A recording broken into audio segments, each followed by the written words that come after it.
Hi, everyone. Welcome to discussion 6. For some administrative announcements, there will be a midterm next week on March 8th.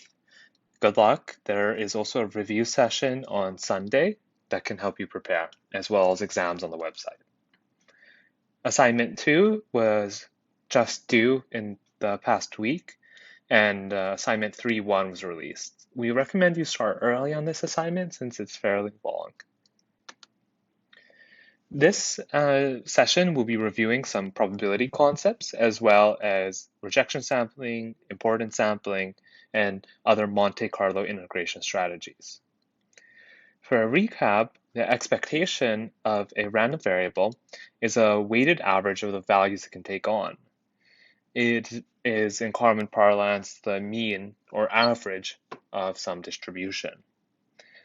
So for example, in a discrete case, the expectation of the random variable x will be a summation over all the possible values it can take on, xi, weighted by the probability of achieving that value. In the continuous case, we instead integrate over the support of the distribution, so integrate over all possible values of x, weighted by the continuous probability density function, p of x. The variance is also a particular expectation. It is the expected squared deviation of the random variable from its mean. That's given by this equation. By expanding this expression and canceling some terms, we can arrive at another formulation of the variance given by the difference of the two expectations. The final bit of terminology that will be useful today is the cumulative distribution function, or CDF. And the CDF is a function that gives you the probability that a sample from distribution x will take a value less than or equal to x. So it's often denoted, say, capital P of x less than or equal to lowercase x. And it can be solved by an integration of the PDF P of x.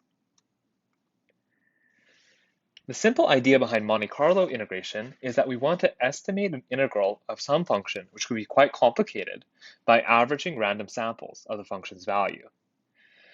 So in calculus class, you would have learned how to integrate some continuous function, like f of x here, over some interval, a to b. That's called a definite integral.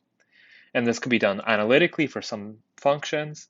For other functions, it can be approximated numerically with quadrature. For example, with the trapezoid rule. So summing up some discrete areas underneath the function. In higher dimensions, this can be quite challenging to do these numerical integrations. So we'll instead use Monte Carlo integration. Let's define the estimator. So let's say that our function we want to integrate is f of x and integrate it from a to b. We will pick some distribution, p of x, for example, just a uniform distribution with equal probability of sampling x between a and b. And just note that this distribution p of x needs to be non-zero at any value where f of x is non-zero. Then the Monte Carlo estimator, f sub n, so this is also a random variable, is defined as the average over n samples from this p of x distribution.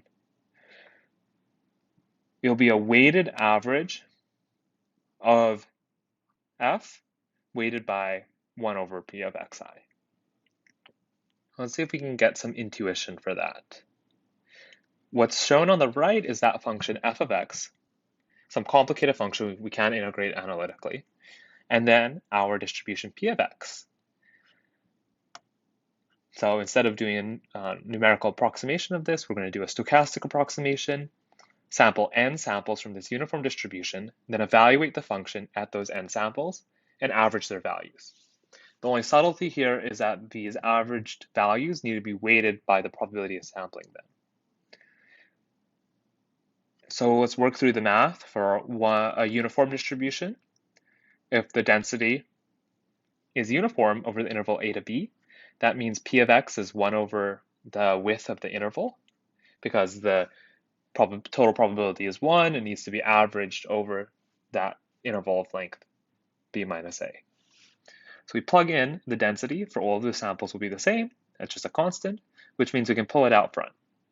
And so the most basic Monte Carlo estimator for an integral of f would be to take n samples, evaluate the function of the n samples and average their values, and then rescale by the size of the interval. The pros of Monte Carlo integration is it's simple. You don't have to come up with some complicated multidimensional numerical approximation. It only requires us to evaluate the function, not its derivatives or integral.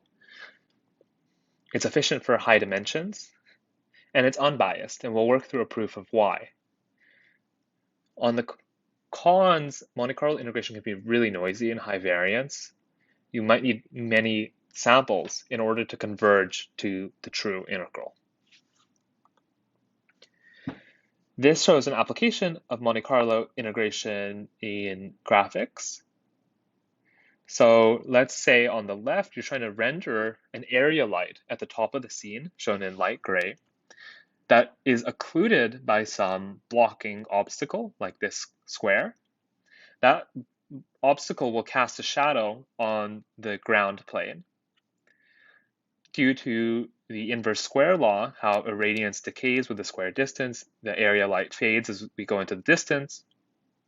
But if we are trying to compute the irradiance on the ground plane, we can do this by tracing a ray back to the light source. If it's occluded, then render a shadow. Don't say the irradiance is 0, and then otherwise we'll use that inverse square law. What becomes problematic in this rendering is if we only sample at the center of the light, then the boundaries of the shadow are very sharp, and that's not realistic because even if light is occluded by the object at this boundary, it will only be partially occluded. Some area on the area light will still be visible right at the boundary. It shouldn't go from light to dark immediately. And a true rendering might look something more like the image on the right with a softer shadow. If we instead make a Monte Carlo estimate of the irradiance, and the irradiance, remember, is an integral of the radiance over all viewing directions, we can make this Monte Carlo estimate using just one sample of light along the area light. It gets closer to the true answer, but also looks pretty noisy because we're just using a single sample. If we integrate with Monte Carlo integration using more samples on the area light, then the variance will drop. And so we get something more closely approximating the true rendering. I mentioned earlier one of the pros of the Monte Carlo estimator is that it's unbiased. And what unbiased means for an estimator is that the expected value of the estimator, that's expected value with respect to these random samples, actually equals the integral we're trying to compute. So it actually equals the quantity we'd like to compute. That's a really powerful property because it means that in some sense we're doing the right thing by using the Monte Carlo estimator. In order to show that this expectation, which I just can expand on out here as the expected value of the definition of the Monte Carlo estimator, we're going to use a couple of properties of the expected value. One is that linearity of expectation, that the expected value of a summation is the summation of expected values. And the second is something like linearity of expectation, again, but with a scaling factor, where expected value of a times a random variable is equal to a times expected value. And one way to see this is to consider the inside of this expectation as the summation of a y variables, y random variables, if a is an integer. And then using the first property, we would get this result. So the summation of a different expected values. Okay, let's work through it. So using the second property, we can pull this coefficient 1 over n out of the expectation, and then using the linearity of expectation, the first property, push the expected value inside of the summation. Then, using the definition of an expectation as an integral for continuous random variables, we can integrate the quantity that we're trying to compute the mean of, weighted by the probability of each sample. That leads to a cancellation of this P of X. And so we're taking the average in expectation of this definite integral, the actual definite integral of the function.